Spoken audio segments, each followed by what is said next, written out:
What is Oh, up? dude. Can you hear me all right? Yeah, I can hear you. All right. I was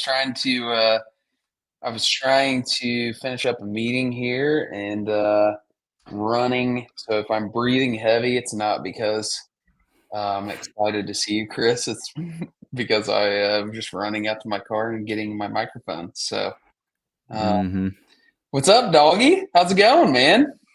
It's fine. Are we on right now? Like, are we live right now? Yeah, I think I accidentally Okay. hit the live stream, so we're on, buddy. Okay. What's up, everybody? Welcome to the Smallie Talk Podcast. This is your Woo. host, Josh Rinko. What's A going on, Christian? typically a superbly planned and executed episode, as per Yeah, we're usual. so professional. Absolutely. But yeah, dude. So, what you been up to, It's man? When's the last time you caught a smallmouth? too long. Yeah, It's too long. I yeah. don't even deserve to be a host of a podcast dedicated to smallmouth bass. I don't even remember the last time. I feel like I think it's been a month. It's been a month at least. I haven't caught one in December. I can tell you that right now. to be like feel legitimate, like I gotta be out fishing, and you feel the same way. You gotta be out fishing before you do this Yeah, it feels do a stupid. pod episode. Yeah, you feel it's like a loser, because all these other there's Dumb. let's be honest. There's a lot of poser fishing podcasts out there that the guys actually don't actually fish, or they don't know how to fish. And you know what's that? Is that Winston Churchill, dude? He's looking over. He's the angel on my shoulder, dude. I like that. I like He's the a little. addition. He's a little off brand, but check that out. My brother got me that. Hey, hang on. We got another guest. Hey, Dusty, get in here. We just got Look at that. random people. I'm at Chegan That's a HQ, bud. that's a We're sketch. is it really? It's Did you all do pencil. that? Did you do Yeah, that? yeah, I did that. The What's up? legend. The Mexican MacGyver makes an appearance on the pod, dude. That's right. Um, Mexican MacGyver. I feel like our guest tonight, though, um, I feel like we were talking, and we were both kind of like doing this whole thing. We're like, I don't know. Chris is like, anytime I ask to do a podcast, I'm like, hey man, let's go do a podcast. Like, I haven't been fishing. I don't have anything to talk about. And I was like, well, like let's invite somebody who actually fishes and knows how to catch fish. Right. And we were kind of going through a list. And I was like, uh, Joey Walton has been freaking crushing it lately. And I was like, let's see if he wants to come on. And then like it was this it must have been You blessed him, dude. You divine spoke. intervention, dude. It was You blessed him with a new personal best smallmouth. I'm pretty it, wa- sure. it was Wet Boy Nation. It's the Wet Boy Touch, dude. That's what we're gonna call it. The Wet Boy Touch. Oh my god.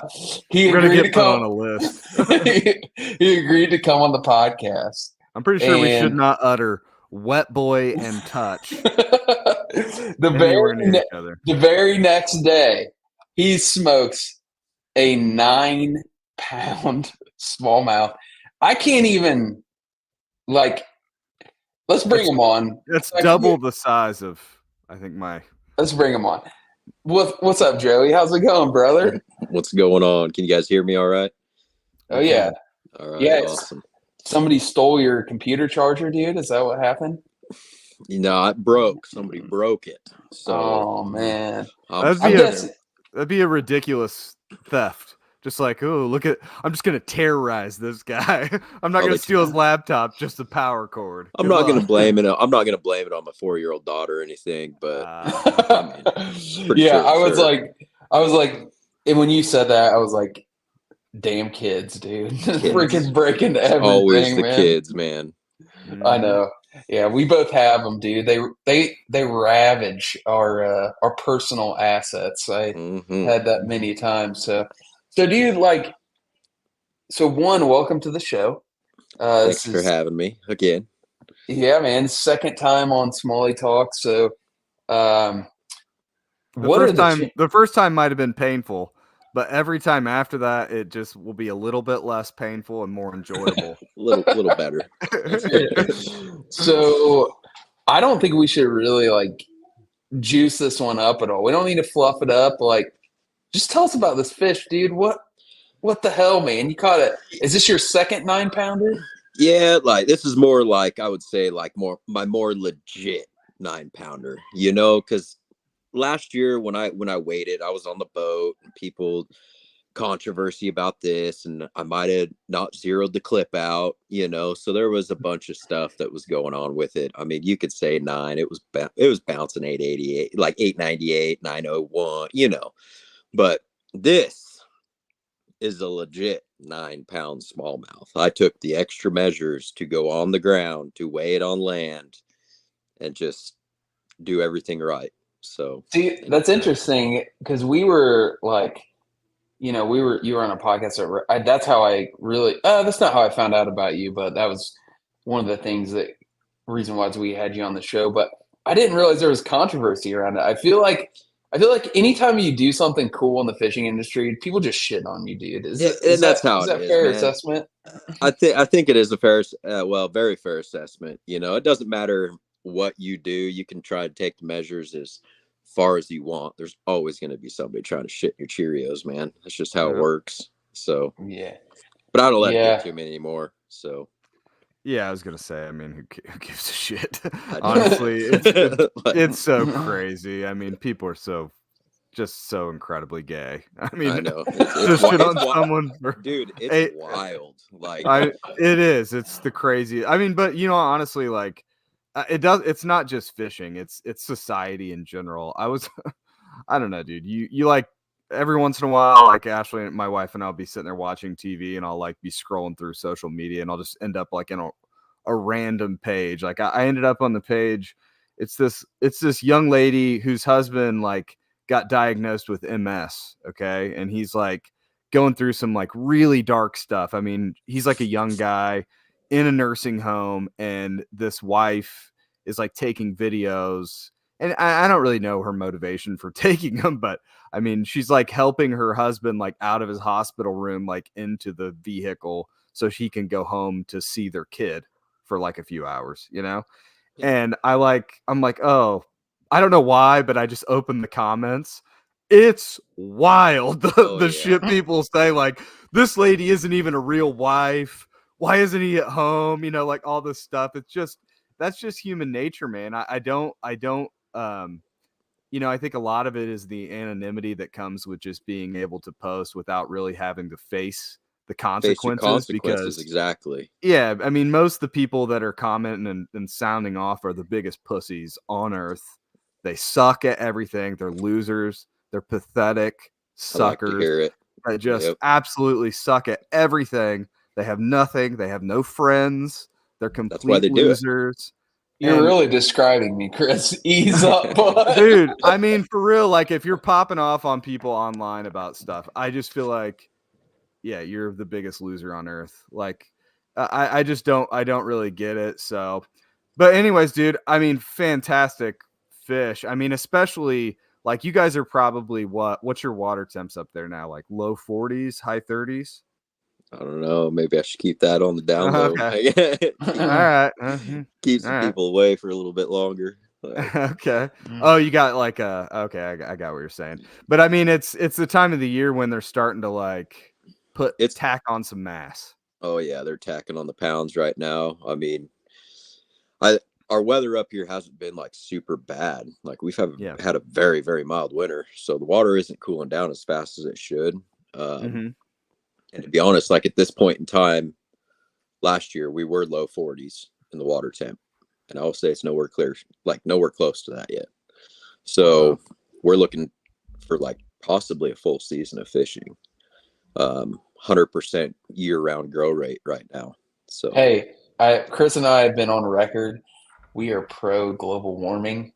And this is a prime example of why we're pro global warming, dude. Hey, man. I mean, if it creates bigger fish, I'm all right with it. I mean, I keep saying like I keep saying if Ohio becomes oceanfront, like, what's the big deal? What's the big deal, dude? I don't live on the coast. I was gonna say if I could drive 2 hours to tarpon fish, I'd be thrilled. So. Be all right. In Ohio. Yeah. So you've been like, I follow you on Instagram and all that, so I've kind of seen. I mean, you've been on fish all year, really. Like, I don't know that I've seen like a stretch where you like weren't catching them. Is that true? Yeah, there's a few times in the summer, when we got super hot weather that it kind of just shut them down. It didn't matter what you threw at them. They weren't going to bite. I mean, but that didn't last very long. I mean, maybe like a 2-week stretch there in the summer. Me and my buddy picked up and we went sturgeon fishing, I was just, oh, wow. Well, they ain't biting. Let's wait until it's, I mean, it's still fun. Hard life. I was going to say, you're also in like the capital of the world for like, it's weird. Everything. Yeah. I mean, Idaho is, I mean, if you would have talked about Idaho 5 years ago, there would have been like 4 old dudes with like fly fishing vests that have been like, you got to see the cutties up in Idaho. And it's now, still like that. Yeah, but you got like, it's the capital of the world for sturgeon. It's sturgeon, steelhead, salmon. It don't matter. Like, we got everything up here of world class. I think smallmouth has to be, I think in the smallmouth conversation too. I think it's starting to more and more come into the conversation, I think. But yeah. That's what do you do? I honestly 5 years ago I couldn't have told you there were smallmouth in Idaho. I don't even know if I would have, like, if somebody asked me, I would be like, yeah, there probably are, but like not in any significant amount, but that's obviously not true. So yeah, there's some big ones around.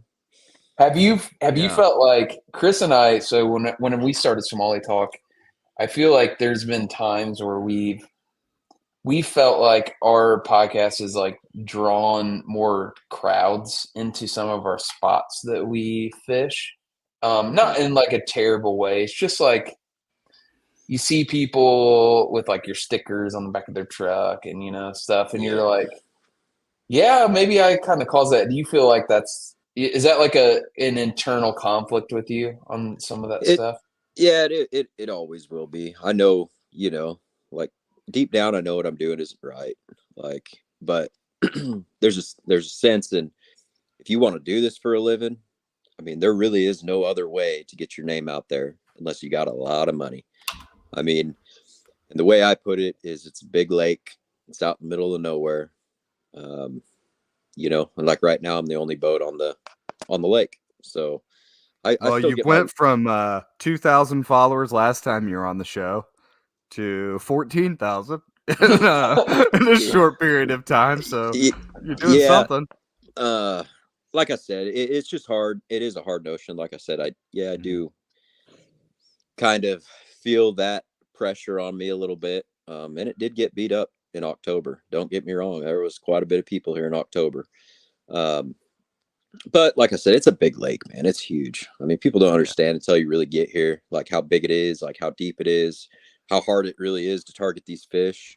I mean, there's millions of fish on this lake.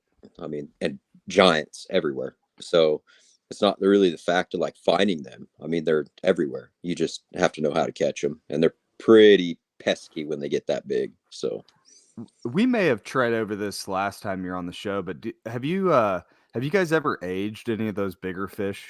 Yeah, so actually I just talked to Fish and Game last night about the one I just caught, and we were throwing some numbers out there talking about how I told him, I said, dude, there's a 10-pounder in there. I was like, there's a 10-pounder in there. I know there is. And he says it's far-fetched. I'm going to kind of keep it low, but I think she's in there. Most of the 8-pounders I have gave a couple fish to him, like one that died in our tournament. I gave him that one that was a big 7. And then I did have a big 8 die last year. She just went belly up. There's some things you just can't control. Oh, for sure. And that 8-pounder that I gave him was 14 years old. Oh, wow. So jeez. What he's seeing, and then that big 7-pounder I gave him was only 11. So the thing that I'm seeing is he thinks is what's going on is like they kind of tap out at that 14, 15 pound or 14, 15-year-old range. He says it really take a special fish to live past 15, 16 years old, just because they kind of see where they tap out at. That's pretty cool. That's yeah, it's just interesting. kind of the biological side of things. But who's to say? Like I told him, I said, dude, that place is massive. It's deep. You know, there could just be monsters. There could be monsters living deep that never come up. You know, there's like in weight such a. Because here's the way I look at it too. Like that fish you caught was what 24 and something. 24 and a quarter. God damn. Yeah, I mean, that's a giant. I like, and I know that fish was stacked, but like it wasn't as stacked as some of the other fish that I was catching. That's what I'm saying. Like weight is such a fluid thing, so you can have a fish that if you have a 24 and a quarter inch smallmouth, dude, that fish could absolutely weigh 10 pounds in the right circumstances. Yep. Yeah, so maybe in 2 months. You never know. I mean, into January. She was still a little flat. I was just like, dang, did I catch her too early? Like, wow. Yeah. I mean, but if you fish it enough, dude, I sent you a message the other day about, how long it's going to be before you catch a world record. But I mean, world record's that's a whole other ball game. It's 11:15. That's like, I still don't buy it, but I was going to say, I don't even know. We were talking about that. It's like talking about shitting on people. This guy, this poor old man, dude, that caught a giant fish at Dale Hollow, and everybody's like, nah, I don't buy it. Well, the problem with that is time, dude. It's like, how long ago did that fish get caught? And like all the pictures you see of it, dude, that thing's been dead for, quite a while. And they didn't have digital scales back then. Nothing. Like I don't waited on a like who. Yeah, it's like who knows like what that fish actually weighed. If you had an actual like legit, modern scale right now. But I mean, and then another question is, was it even a true smallmouth? You know what I mean? I know. Yeah. I guess mean, I you don't know. Of that. Yeah. Could have been a mean-mouth, and everybody just at that time thought it was a smallmouth. So you don't know. I mean, I think it would have been pretty cool to catch. I would have absolutely. I mean, I'm not gonna not catch that fish. He was trolling, right? Yeah. Have you ever thought of trolling? I've tried. Yeah, that's the world record smallmouth would be crazy. I don't, that would be hard to beat that. But there was a 10 caught on Erie. Was it this season? Yeah. There was a 10 caught this year, I'm pretty sure. Yeah. But there haven't been many 10s that. No, I mean, really, the only 10s that have actually been weighed, right, and like put out there. I don't California. think there have been very many. California's got a couple of them, I think. But what is the state record in Idaho? 972. Holy God, that's a giant, man. 972. Is that out of the same? I was one kokanee away. That's all I gotta say. She just needed to eat one more kokanee. Yeah, but when I saw that fish, people were saying how big that fish was, and I was the first thing that came to my mind is like, that thing has room to grow. Like, it absolutely had room to grow. What a critic! I mean, a guy catches a 9-pound smallmouth, and Josh's first thought is, it's got some room to grow. No, but I know that's what Joey's thinking, because you're out there every day. So it's like, I mean, it was a cool feat. I'm not gonna lie. When I hooked her and I lipped her and I pulled her out of the boat, we'll get to the story. But when I pulled her out of the boat, I was just like, oh my God! At first I thought it was her, because when you get fish that big, like, people don't understand, when you get past that 8.5 threshold, like when you start talking about 8.8s, 8.9s, 9-pounders, like, they all blend together. They all blend. They all just look enormous. You don't. I know exactly what you mean, dude. Yeah. So when you're catching big 8s like that, you're like, oh, that's 9. That's got to be 9. And it's not. Then you catch another one. That's got to be 9. It's not, because they're all built different. Some of them are longer. Some of them are just absolute bowling balls and short. So you kind of get to the gist. But that fish, just what struck me was the length. When I pulled her out of the water and she just kept coming and coming and coming, I was like, oh my God. I was like, this is the one. Like, this is her.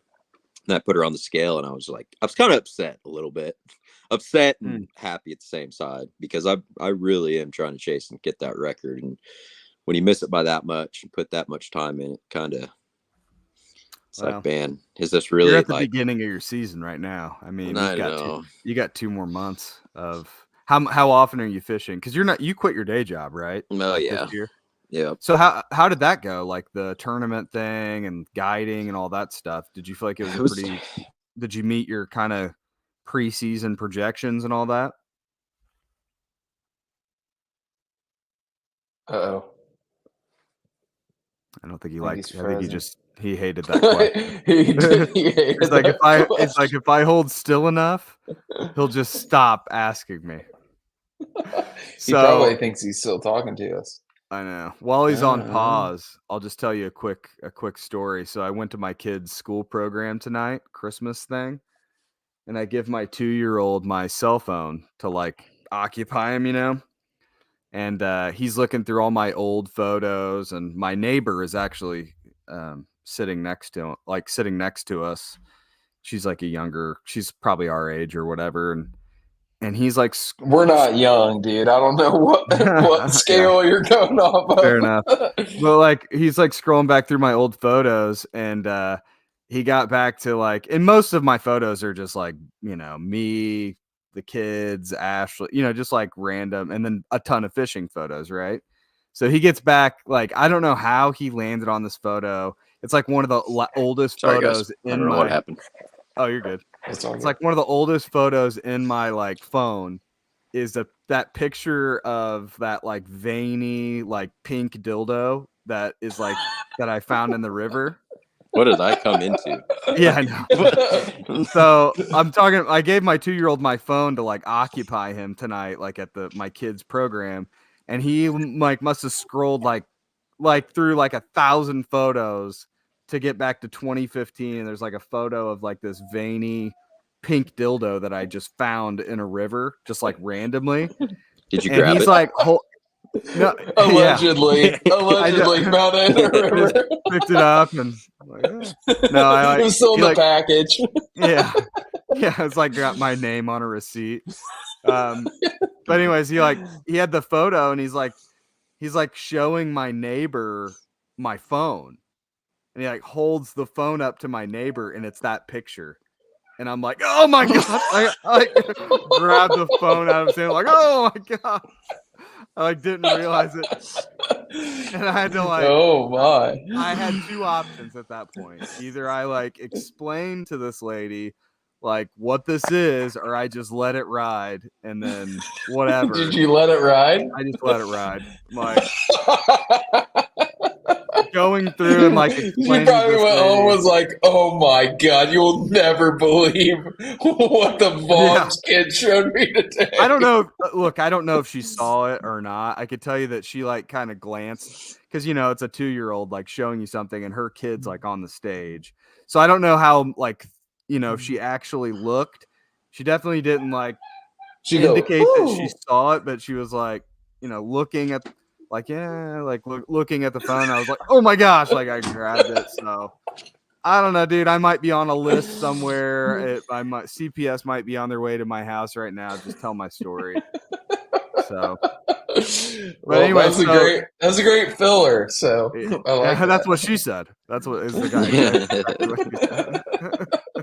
guy. So, Joey. Anyways, back to before you got booted off. What was your? How did you end up on the year? Do you feel like? Looking at it in retrospectively, do you feel like you're happy with how the year went? You gonna keep on the same routine for next year? Like, what are you thinking? Yeah, obviously I'm gonna still be chasing this year as long as I can until, you know, hopefully it falls this year. I don't know if it will or not. I know where some big fish are living, so yeah, I'm just kind of picking them off one by one. You know, every day I'm fishing, but I think the last question says, how many days am I fishing a week? Oh no, my last question to you was like you said at the last time you're on the pod, you said, quit my day job. I'm going to try and guide, fish the tournament trail. Like, how did that go? Is that going to be kind of the thing for next year? Are you looking at kind of changing Yeah, things yeah. up or what? No, I'm gonna do the same thing next year. I'll Oh, probably good. pick back up on guiding in the spring, Nice. and then do some tournaments. First tournaments in Shasta again on the end of February. So I'll be fishing the Bam Pro Tour on the West Coast over here. And then if everything goes right, I don't know how the opens work or anything like that. I'm going to try to swing the St. Clair Open, just Oh, one. nice. I just want to go up and fish for some smallmouth against some of the best hammers in the country and see where my Smallie skills stack up against other people. So Yeah. Nice, man. That's huge. I mean, I saw that you won. How many wins did you have this season? it's 6. 6 wins. So That's yeah, pretty good. Yeah, 6 that's pretty wins, good. and let's see, the last 2 tournaments of the year we weighed over 30. So Yeah, that's what I saw. Jeez. Which was that on your home water or where was yeah, that? that was the home water. One was the club Yeah. championship. My partner couldn't fish with me because he was guiding on the river, so I went out solo and went out and cracked them 33 38, I think, 2 8-pounders. And then a few weeks Gee, later we had our open together and we went out and cracked 2 more 8-pounders and 33 pounds again. So and no, I think about that when how you're close was second at the 30 when you guys weighed 38 pounds? or 30 which one? Oh, you said you weighed 38 pounds in one of your Oh, tournaments, right? 33 38. Oh, 33, That was 38. mine was 33 38 by myself, and I think second place was 14 pounds. And then the last one we weighed 33 again, 33 like 20, and second place was like 15. So Well, that kind of tells you why you're not super worried about your spot, right? Because it's not just as easy as everybody being on your lake. I'll Takes a just little bit say a more than that. lot. I'll just say a lot of people came up here this fall and failed. So I'll that's all I got to say. I'm not going to throw shade at anybody or anything for trying to come fish it. It's a public place, but all good luck. But it's 3 to 4 hours at least from like the nearest from the nearest population centers, right? So Yeah, it's 4 hours away. yeah, so like how often can you really make that drive? Once It's a year, if that. Like, yeah.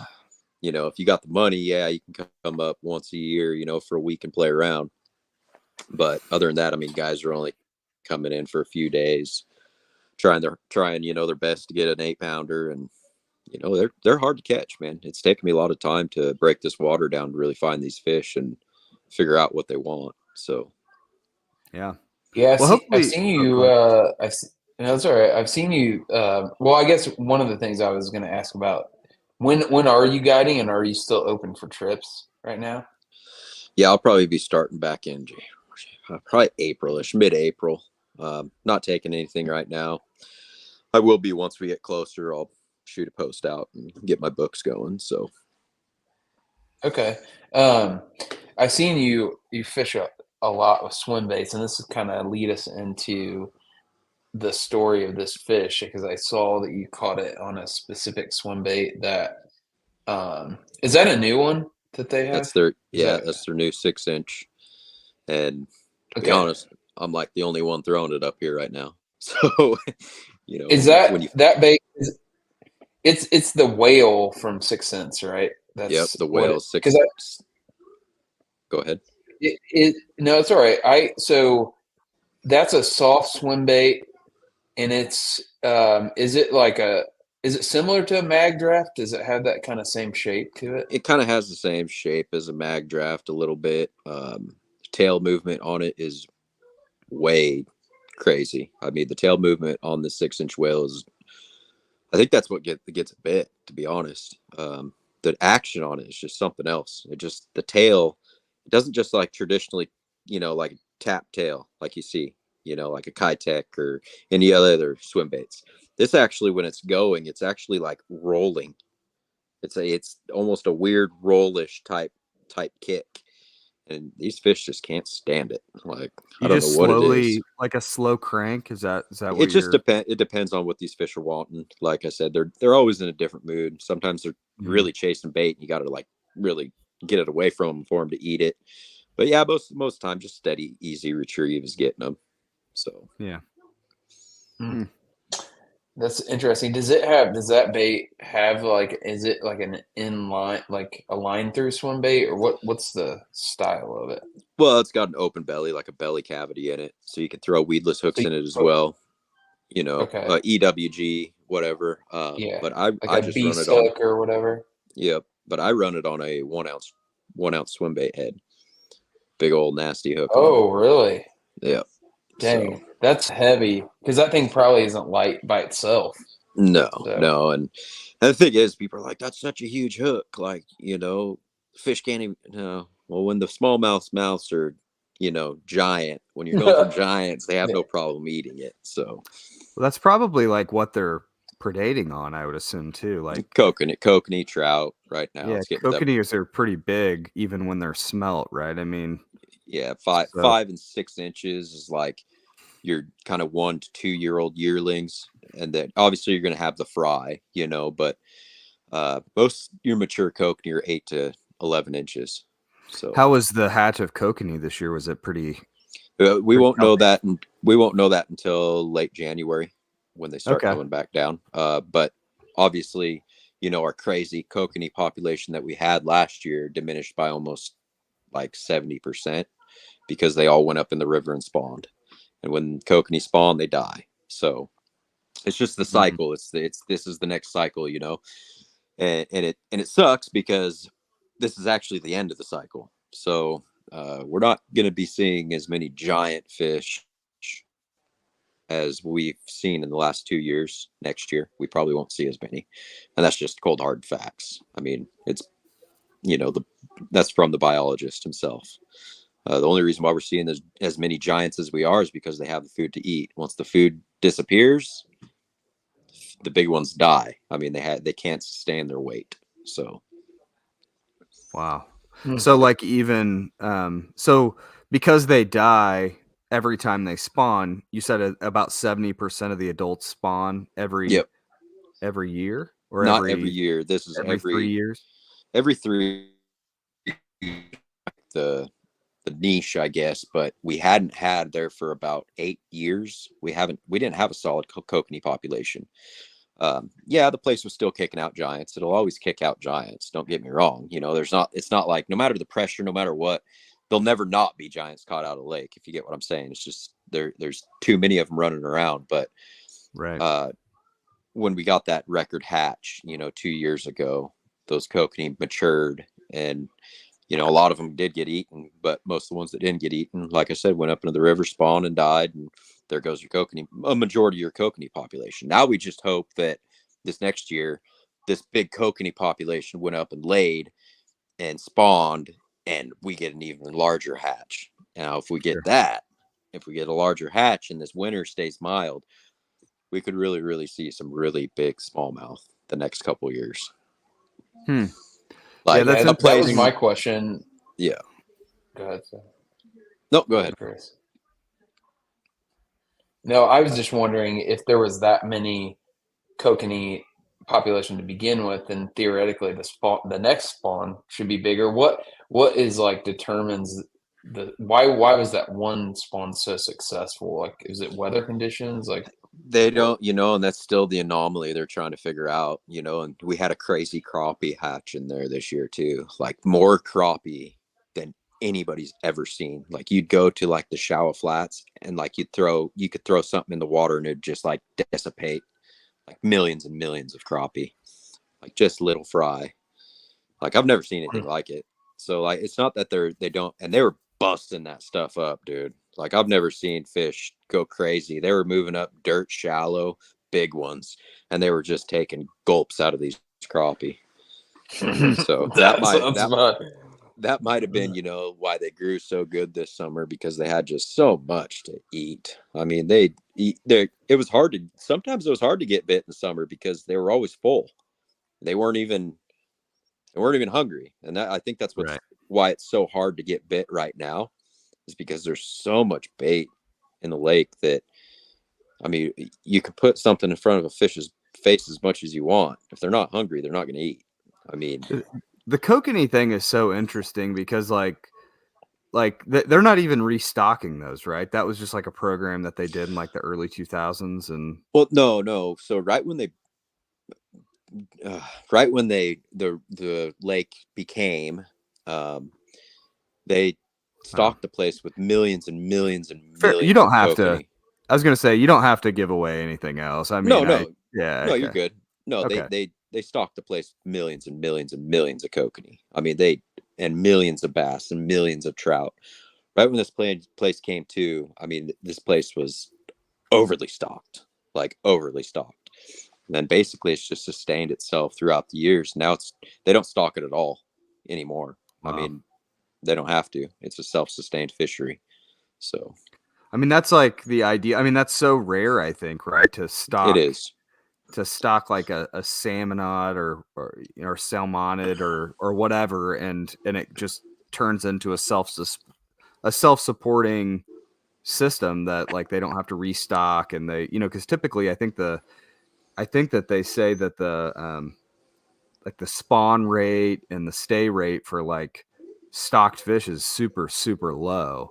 Mm-hmm. So yeah, that's crazy. I mean, you're just in like a weird eye of the storm situation up there. It's bizarre. Yeah, it's kind of cool. I mean, I'm not. Yeah, but yeah, so.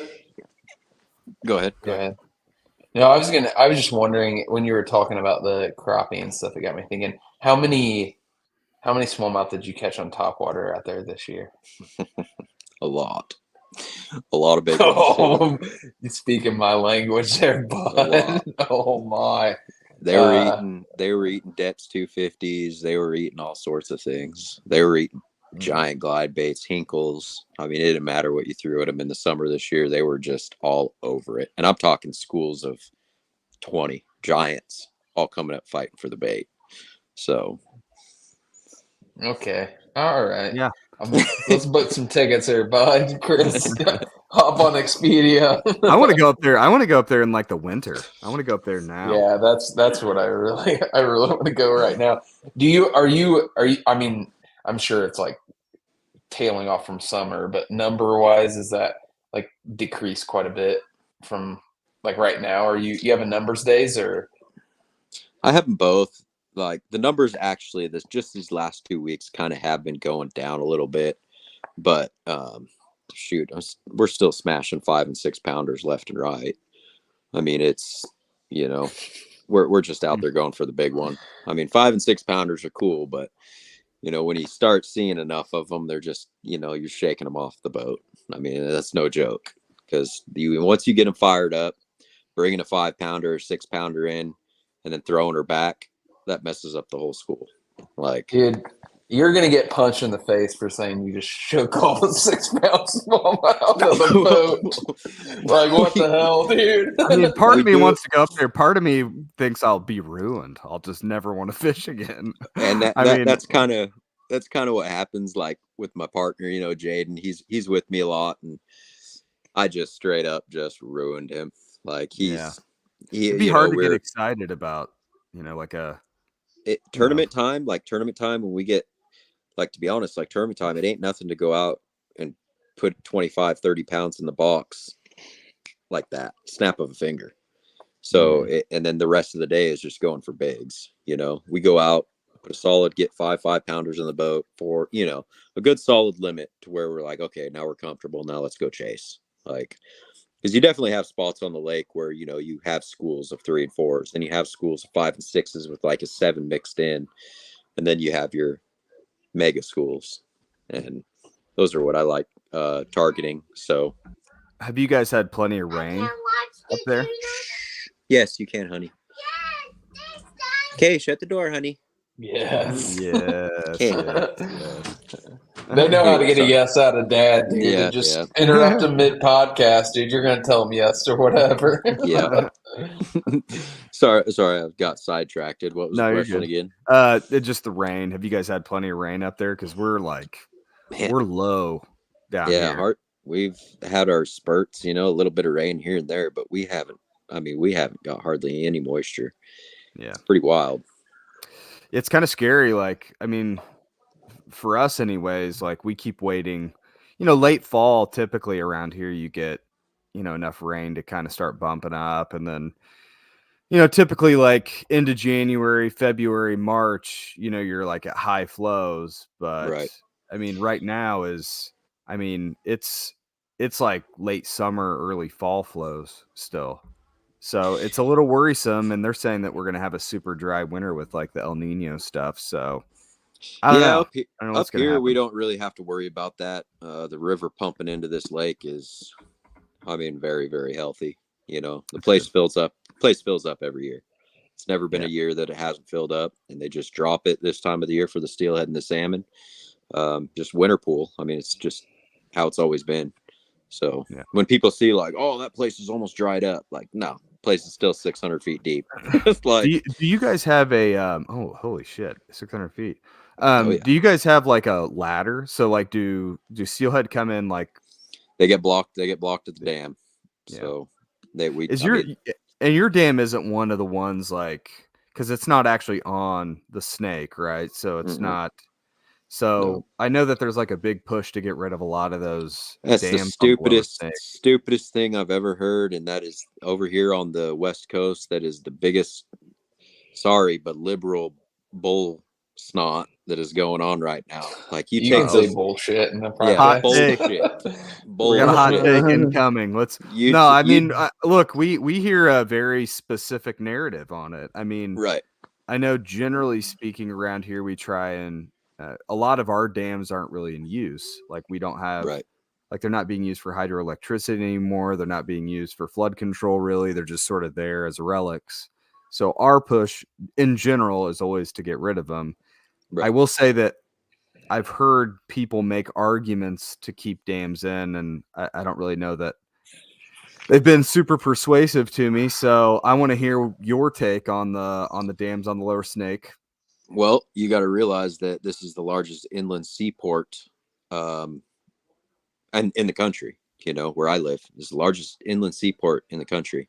And then another thing is all four of these dams on the Snake River produce so much electricity for the West Coast, so Okay. much. And these little turbines that they got swinging in the air up there, that's the Right. biggest crock of shit that has ever came on the West Coast or anywhere else that they're putting up. Those things don't generate anywhere near amount of power as dam. And you know what's free? Hydroelectricity power. It takes water, moving water. That's free power. Like, doesn't take any. I mean, obviously, it's not free, but you get what I'm saying. Yeah. Like, and for people to say like the dams ruin steelhead salmon runs, this and this and that, fish climb the ladders just fine. I've went and looked at Bonneville Dam. They're ripping up them ladders. Like it doesn't. The only thing that I can see is a problem and an issue is when the smolt actually come back down the river and they get washed through the dam because the Democrat over here on this side of Washington wants to open the dams and just let them flow, and those fish can't handle getting pushed through the dam. Too high nitrogen levels. It kills the salmon smolt, kills the steelhead smolt. There's other ways that you could go about it than that, but I mean, you can't be on your side. I mean, you got people that don't like it and people that like it. Then you got that. Okay. Hold on, Joey. If you can hear me, I think they shut you down, Yeah, I got dude. you now. I think they they heard you talking shit and they just shut us down, dude. Can you hear me now? Yeah, I got you. Yeah. I think. But yeah, I think like I said, hindsight's Governor 20/20, Newsom man. shut you down. No, I'm I hope interested. so. I hope he hears this. I'm interested to hear it because so up where you guys are probably what 500 600 miles from the ocean, right, on the Snake. 300. Okay, so Yeah. wow, close, way off. So you guys are 300 miles from the ocean, geography, and so those fish are actually wild native cutthroats, or No. not wild native steelheads that are running up from the ocean 300 miles to get up to where you're at. Not so much anymore. Okay. There's a lot of hatchery fish that have, like the hatcheries, and they kick out a lot of fish. They do their part, and the Native Americans up here, they have their own hatchery too, and they take care of the salmon population. They do a pretty good job at it. There are native fish in the river. Obviously, there are still native steelhead, but they're slowly diminishing. But there's a lot more to it than just that. I mean, there's you know you gotta look farther west at the where the peninsula and all that comes in. You got seals, you got people that are gill netting, you got overfishing, you got the coastal people, China in our waters taking all our steelhead and salmon. China. China. You got to think there are so many variables to this, and people like to point their fingers at the dams. But that's not the problem. Like, hold on, I hate to cut this. No. Hold on. Chris. I want to get hear it out. No. I genuinely am curious because I really don't have. I always kind of look at it this way, like, and I was the same way with like Bristol Bay and places like I just don't know because like I don't know those areas, like I'm not from there. It just seems weird for me to have like a super strong opinion about those things when I don't know that area. I don't know the economic concerns of the people that live there. I don't know anything about it. So I just feel it's interesting to hear the perspective of somebody who has an intimate relationship with those fisheries in that place that has an opinion that's slightly outside of the mainstream. And I'll tell you one thing. All these people that want the dams out are from Portland, Seattle area, stuff like that. You guys realize that if the dams weren't here, you guys would be underwater. Okay, because they play an important flood role control. In flood control. Okay. You take the dams out, that cripples the farming economy around here because every single one of their crops get boasted to the coast by barge. So you can't put a barge down the river without dams. Okay. Yeah, when there's no channel, no channel, no nothing. Channel. So there's a lot more. It would cripple the farmers. It would cripple our economy. It would cripple everything. And that's what they want to do, So I mean, them out. And I think just because you did kind of break up, I wanted to hear like so you said that the problem really like when the fish are coming in from the ocean, or I'm assuming they still go to the ocean if they're pen raised fish or farm fish or whatever, or stocked fish, that they run out to the ocean, they live for a while, then they run back up the rivers to spawn. They can get right back up the river to spawn just fine, but when the smelt are coming back down the river to get back to the ocean, that's where the dam causes problems. Yeah, a little bit, Flushing through, there's a lot of mortality going through the dam. Yep. So, but I mean, if you got billions and billions and billions of smolt, say you had 2 billion smolt go down and 1 billion died, you still got 1 billion in the ocean. You know what I mean? Yeah, there has to be like a middle solution, right? To like, I mean, it's obviously, a fish ladder. Yeah, right. I mean, but there has to be like a solution like that. That's that would make kind of everyone happy. I would assume that no one will ever be happy. Well, that's probably true, I guess. I mean, in general, that goes back to what we were talking about earlier, right? Yeah. It's just a function of society today. But yeah, I don't know. That's interesting. Yeah. Go ahead, Josh. No, that's all right. I was listening to this highbrow commentary. I feel like I think our audience was either put to sleep or they're like very informed on something that it's coming from an inside source. I didn't really have any idea what was going on out there. I mean, it's like a huge. It's a money. It's a money. Push. Yes, it's never. And I'll tell you one thing: it's never going to happen. I'll tell you that Trout, right now. Like the Trout Unlimited guys are like pushing for it hard, and I really am super uninformed on it. So like it'll never happen. So they can push as much as they want. The state and everything, they will not let it happen. You can't. It'll cripple an economy. So yeah, which isn't good either. I mean, that's that's horrible. I mean, people would be out of their livelihoods, and I mean, I guess that's just a perspective that people don't really hear a lot because if you Googled it or you like listen to the news or you pay, Yeah. you pay attention to like the angler pages or whatever, or you get your news from Trout Unlimited, you get their newsletters or whatever. I mean, you would like there's a hard lobby against those I'll dams just on the lower Snake. Yeah. And what's funny is I'll just tell you, this is the first time I've even thought about it, brought it up, or anything in a long time, because it ain't gonna happen.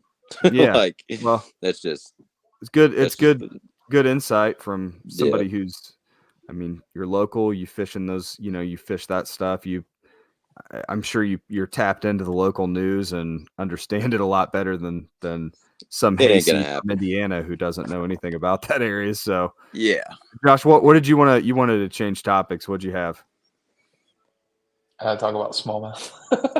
Go for it. We are talking. We are we talking kind of got about off smallmouth. track a little bit, but No, No, we're talking I about smallmouth. It's a smallmouth. It's a smallmouth river that, I mean, the Snake kicks is out like a prolific giants. smallmouth river, and the well, I Columbia. wanted to give somebody a shout out. Somebody's watching our live stream. Michael Loper said, "Joey, if you ever see a couple kayakers on the water, come say hi. It's probably me or my cousin. So if you see any kayakers out there, I see a few every once in a while. yeah, I can't believe it. Is that really 600 feet deep? Is that really Yeah, that? right now it's about 700 feet deep when it's full pool. My God. So what's like what like average depth are you catching? I mean, you're not catching smallmouth in 600 feet of water. Are they like are you catching them like in and I assume obviously, Chris, they can be suspended in that area. But my point is like are Got copper you wire, copper like lines and deep trollers. yeah, Those I smallmouth don't know. come out their eyes. They're like Bouncing bugs. Betties. Oh my gosh. Go ahead. No, I No, guess I target. I go ahead. ahead. No, I just want to hear about this fish catch. I've been that's the whole reason I had you on here. I want to hear how you caught Yeah, I this do. 9-pounder. So let's hear it. So let's tell the story of All this right. fish.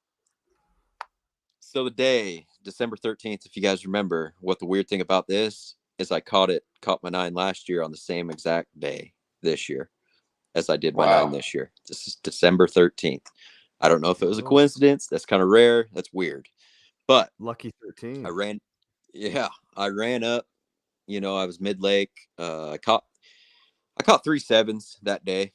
Still, it's a pretty good day. I got on a pretty good group of fish, caught 3 sevens, and then caught a handful of 5s and 6s. And my phone died. And I was just like, well, shoot, like whatever. Then I was fishing, and then my GoPro started smoking. And I was just like, what the heck? Well, my charger was plugged into my boat. I had it in cigarette lighter. And well, that cigarette lighter, something must put out too much amperage, fried my battery in my GoPro. So I was like, and it's getting close to the end of the day. And I'm like, screw it. I'm going to put the camera away, get everything situated, and I'm going to run back. Just call it a day. It was a good day fishing. Wasn't what I expected.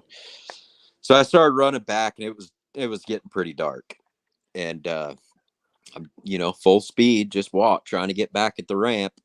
And something came over me. I knew where these big fish were sitting, and I've caught quite a bit of 8-pounders out of the spot, but I've been hitting it recently, and it just wasn't producing. And I just kept running. And for some reason, right when I looked to the right, it was not a hesitation. I just let up on the gas and I just turned towards it. Not even thinking, and I was like, oh, I guess I'll just hit it. One more spot. Maybe I'll get lucky. And I pulled up, positioned myself. The wind was blowing perfect, just blowing towards me. I pulled up on it, dropped my trolling motor, grabbed the 6-inch whale, and just fired it up there. I didn't even look at live scope. Everybody's like, oh, you targeted with live scope. I just casted the swim bait up there as far as I could. And I let it sink down to the bottom.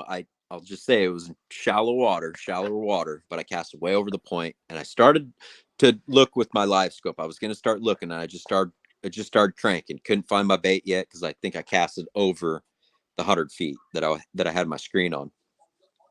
And then I just started reeling. About 5 cranks in, I kind of looked to the left, and she just absolutely freight trained it. I mean, she took it so hard. She must have been swimming at it full speed, took it and just went the opposite direction because about ripped the pole out of my hands. I wasn't expecting it.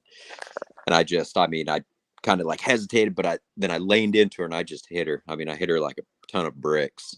When I hit her, it just didn't move. It was just solid. And I was like, oh yeah, that's a big one.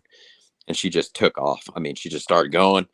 And then all of a sudden, she just kind of stopped fighting. I was like, what the heck? And I started reeling the slack in. Here she comes up. She came up about as fast and high as she could. I swear to God, she tail slapped with her mouth open on top of the water. She was tail slapping, I swear to God, for 20 feet. Just going, just trying to kick it. And I'm like, oh my God. I'm like, that's a giant. And once she hit the water, I just grabbed my pole and she tried to go for deep water. And it was just like, pull and drag 20-pound test, just pulling. And then she just kind of like gave up after that, after she did all that. And I reeled it. And I didn't really know how big she was. I knew she was a giant, but it was getting dark. So I couldn't really tell. I couldn't see her in the water very good. And I just reached down and I just lipped her. Like I just grabbed her with my hands. I didn't get the net or nothing. Just lipped her with my hands real quick. And as I was pulling her out, she just kept coming and coming out of the water. I'm like, oh my God. I was like, this is a giant. And when you look at fish like that, the first thing you notice is length.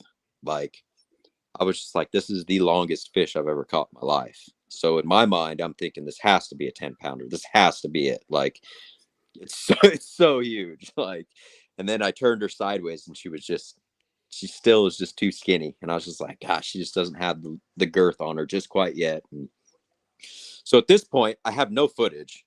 Wasn't even running the camera.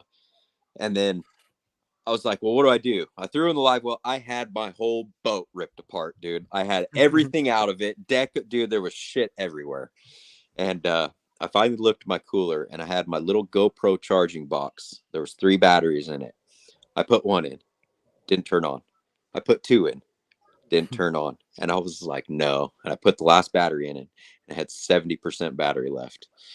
I was like, okay. So I charged it and then that's where everything came to, where I showed the fish and waited on land. And right after that, I just put her back and went on my way. So clipped her gills and threw her right back in. That's right. Filleted her right up there. So. Yeah.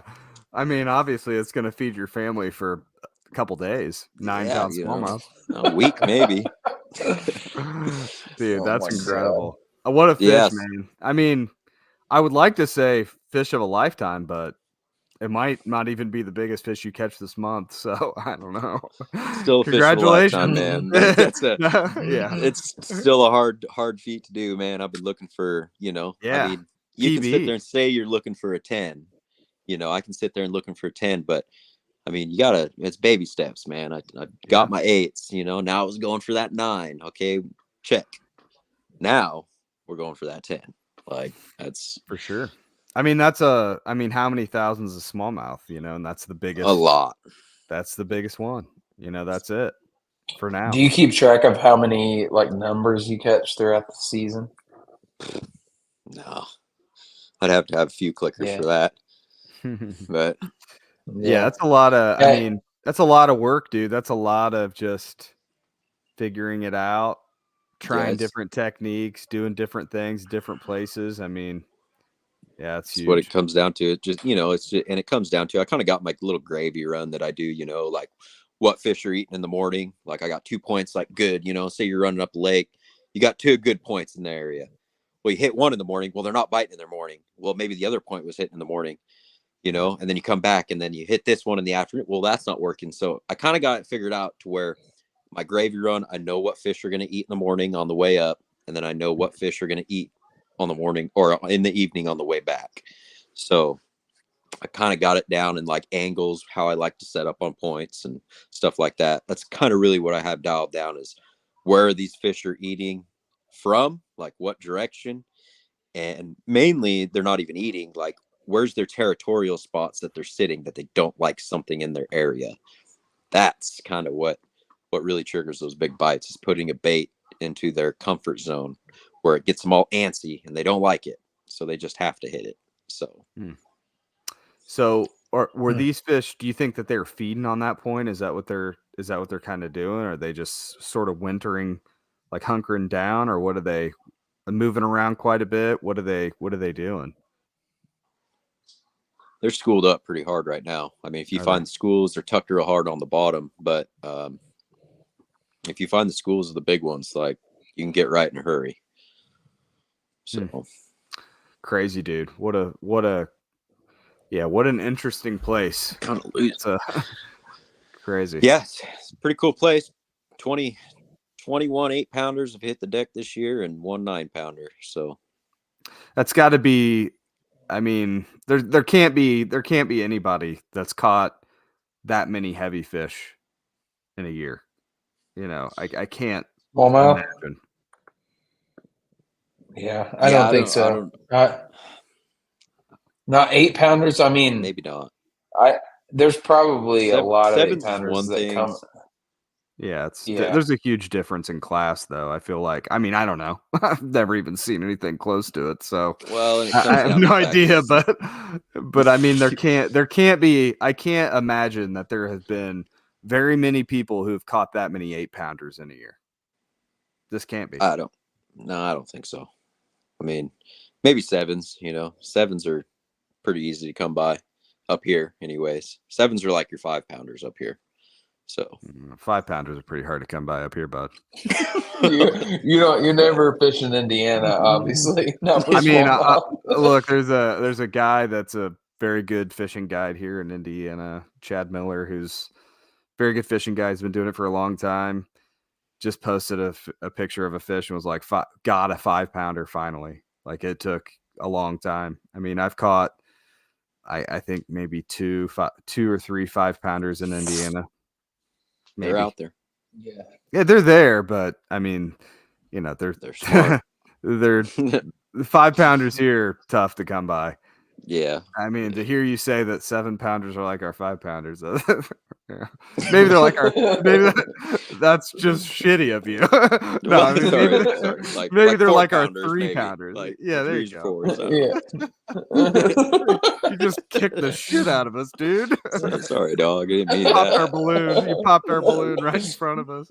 We're not. We know what we're working with here, so it's not. Yeah, it's all where you're at, man. Like, if everybody had fishers maybe this around the country, I mean, there'd be more. We'd see more. Yeah, you know. But I mean, it's not just that, right? I mean, if there are tournaments where you're putting up 33 and other people are putting up 15, there's more to it than just being at the right place.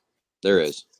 Yeah, it takes. I mean, you've put in thousands and thousands of hours to get to the point where you're able to do what you do. So it's impressive, man. Keep it up. Rooting for you for sure on the guide stuff, on the tournament stuff. Happy to see that your social media stuff is doing well. Happy to see that you're catching 9-pound smallmouth.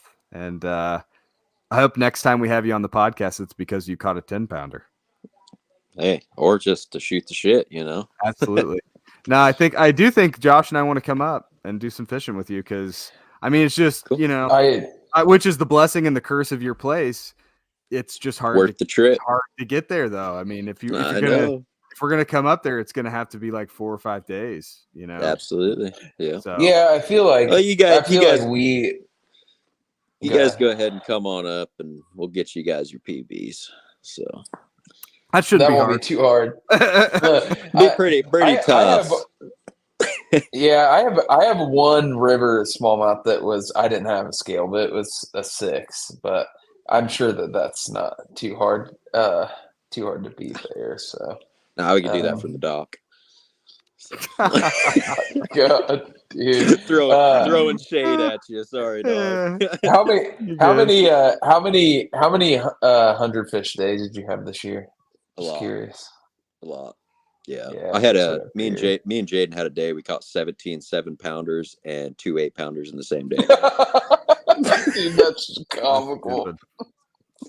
Just went out and wrecked them. So yeah, when I hear you talk about this is like the epitome of like when people say there are levels to this. Like it's like Chris and I've had some just ridiculous days, but just there's levels to this game. So that's towards the very top.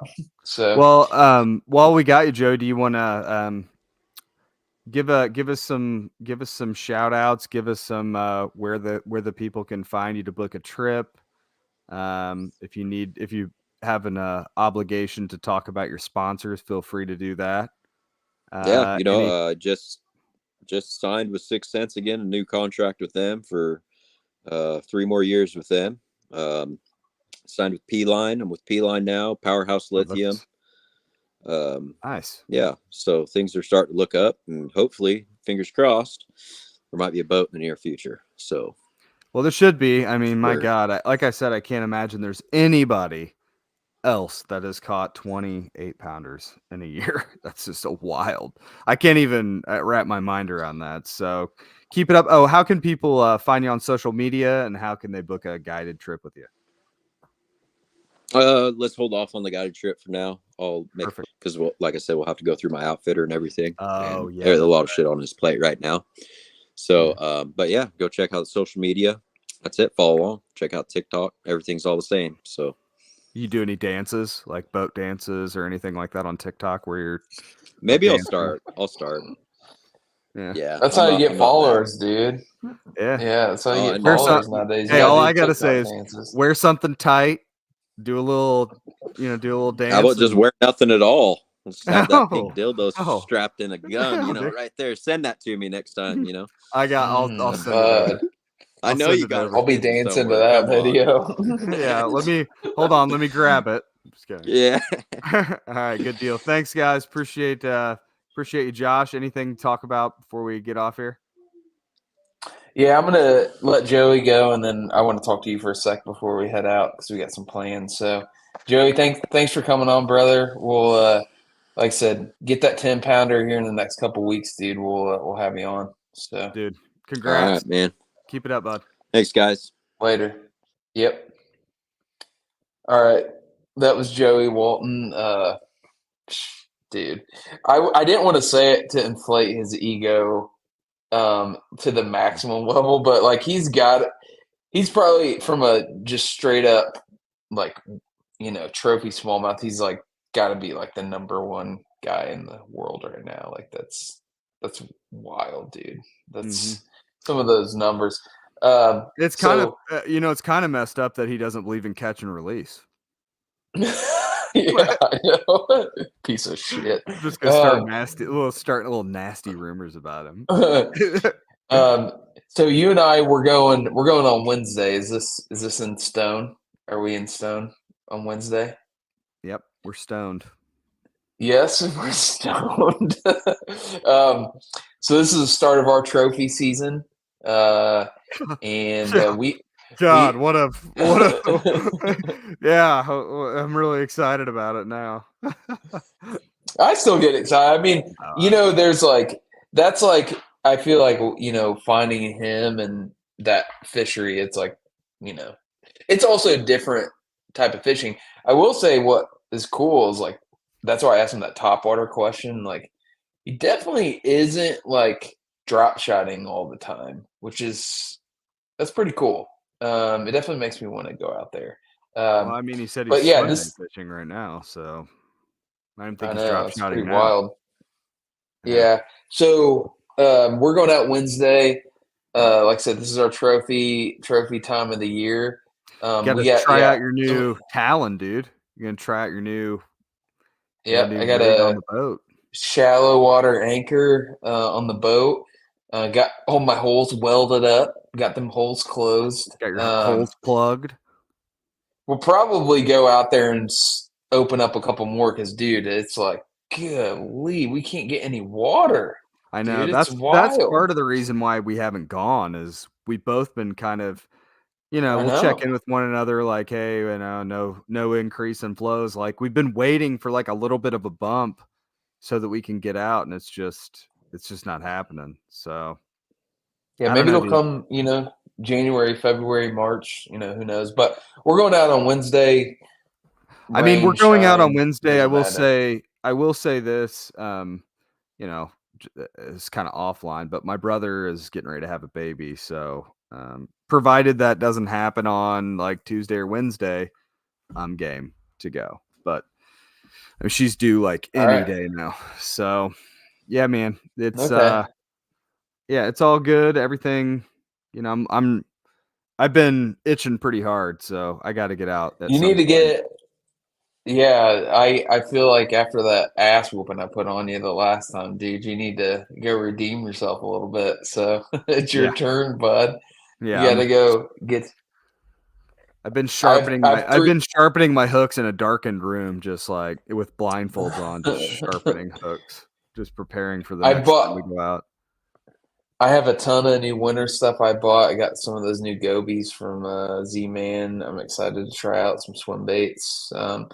So we'll kind of see what it do on Wednesday. But this is more, even though the flows are low, the temperature of the water is more what it should be for winter fishing. Last time we were out, it was definitely not really there. So Yeah.